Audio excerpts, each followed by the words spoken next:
सबको मेरा प्रणाम, नमस्कार। आज आपका आध्यात्म में स्वागत है। हम आध्यात्म की बातें करेंगे कि क्या है आध्यात्म, क्या है। हर टाइप का मोटिवेशन हो गया लाइफ में, कुछ भी मोटिवेशन दो वो शराब के जैसे काम करता है। थोड़ी देर के लिए आपको असर करेगा, बाद में आप वैसे के वैसे रह जाओगे।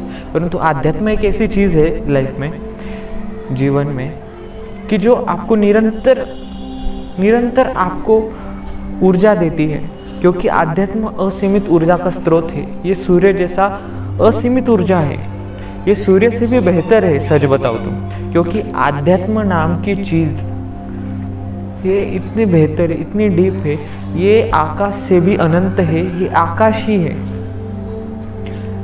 और सबसे महत्वपूर्ण बात, जो व्यक्ति आत्मज्ञानी होता है उसके जीवन में वही प्रकाश होता है। इसलिए वो सब लाइफ में कितना भी बड़ा से बड़ा डिप्रेशन क्यों ना हो, वो उस डिप्रेशन में रहकर भी उस डिप्रेशन के अलग रहता है। मतलब जैसे श्री कृष्ण भगवान क्या कहते हैं, मैं सब कुछ हूँ परंतु मैं कुछ भी नहीं हूँ। वैसे ही है आत्मज्ञानी व्यक्ति भी वही होता है, मैं सब कुछ हूँ, मैं सब दुख दर्द पीड़ा झेल रहा हूँ परंतु मैं इन सब से बाहर भी हूँ। मैं समुद्र सी लहरों जैसा चंचल भी हूँ, निरंतर आता रहता हूँ परंतु मैं समुद्र की एकदम गहरी अवस्था भी हूँ। मैं आकाश जैसा अनंत भी हूँ, मैं चंद्रमा जैसा शीतल भी हूँ, मैं सूर्य जैसा ऊर्जाशील भी हूँ, परंतु फिर भी मैं इन सब से अलिप्त हूँ और मैं कुछ भी नहीं हूँ। हमें भी हमारे जीवन में यही ध्यान रखना है। जो कुछ भी चीज़ हम कर रहे हैं, सब करते करते भी हम इन सब से अलिप्त रहना है कि मैं सब कुछ होके हुए भी मैं कुछ नहीं हूँ। वो सब भगवान को समर्पित करना है कि नहीं भगवान, मेरा कुछ नहीं, करते हो तुम कन्हैया, मेरा सिर्फ नाम हो रहा है।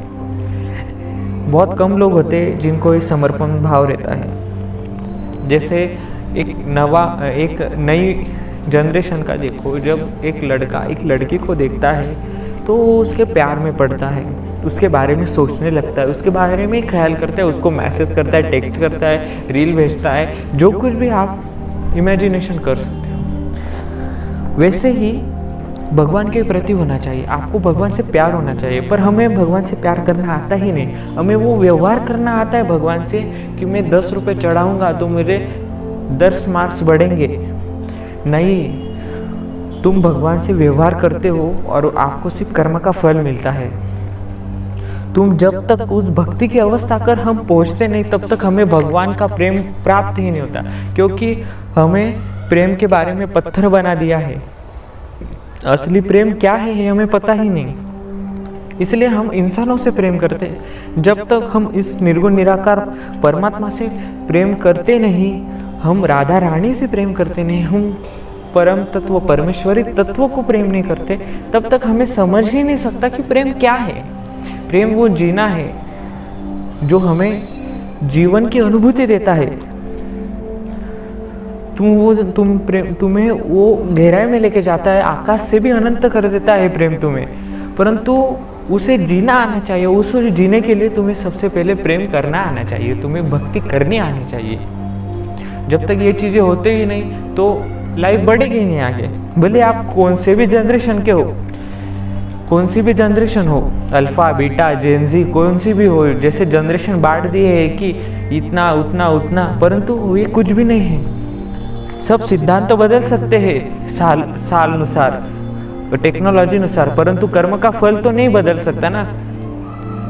आप नास्तिक हो आस्तिक हो, आप कोई भी हो, अमीर हो गरीब हो, आपको कर्म का सिद्धांत मालूम ही है और सब पर अप्लाई ही है, और वो सबको कभी ना कभी मिलने ही वाला है।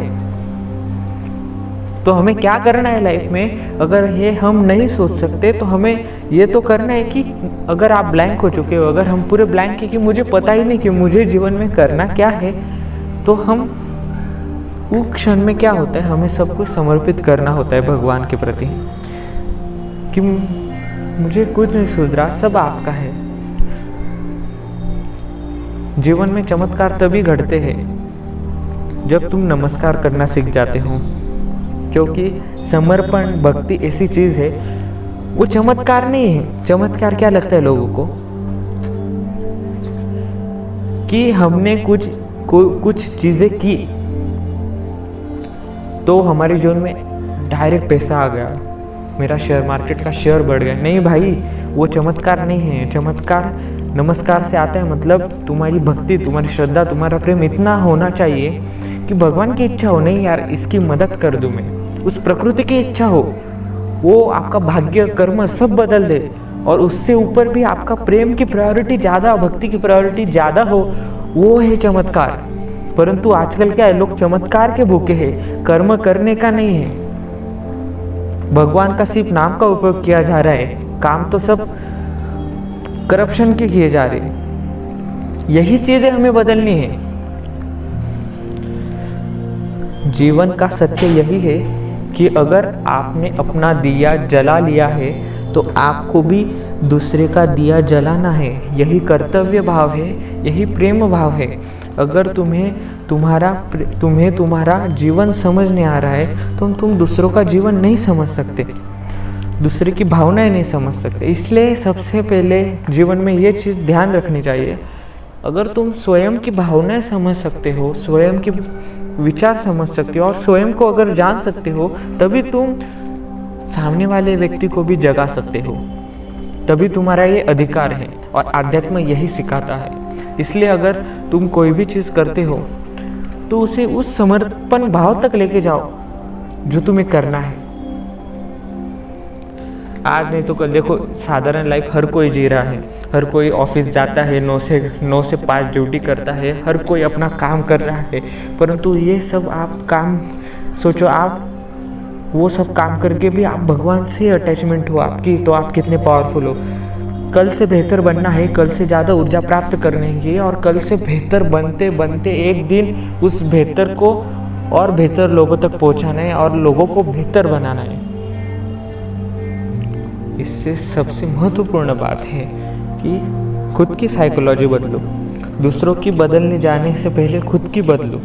जब हम खुद को नहीं जीत सकते तब तक हम दूसरों को गुलाम भी नहीं बना सकते और दूसरों को गुलामी से आज़ाद भी नहीं कर सकते।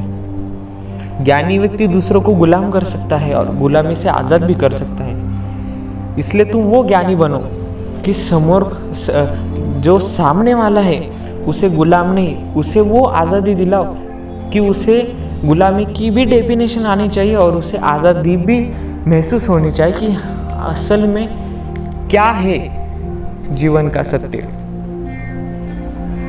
इसलिए अभी से समर्पण भाव, भगवान के प्रति समर्पण हो जाओ। आंखों में वो अश्रु आने दो उसके प्रति। वही सच्चा प्रेम और भक्ति है। धन्यवाद।